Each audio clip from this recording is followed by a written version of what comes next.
നമസ്കാരം. കേരള ടൈംസ് വാർത്തകളിലേക്ക് സ്വാഗതം. കഠിനാധ്വാനത്തിന്റെ വിജയം. IIT മദ്രാസിൽ നിന്ന് PhD നേടി കാതറീൻ തോമസ്. കഠിന ശ്രമവും ലക്ഷ്യബോധവും ഉണ്ടെങ്കിൽ ഏതൊരു കൊടുമുടിയും കീഴടക്കാമെന്ന് തെളിയിക്കുകയാണ് Catherine Thomas.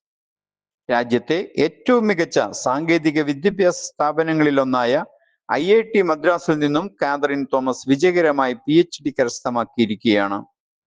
Indian Institute of ടെക്നോളജിയിലെ ഇലക്ട്രിക്കൽ എഞ്ചിനീയറിംഗ് വിഭാഗത്തിന് കീഴിലുള്ള electronic system design and instrumentation വിഭാഗത്തിലാണ് കാതറീൻ ഗവേഷണം പൂർത്തിയാക്കിയത്.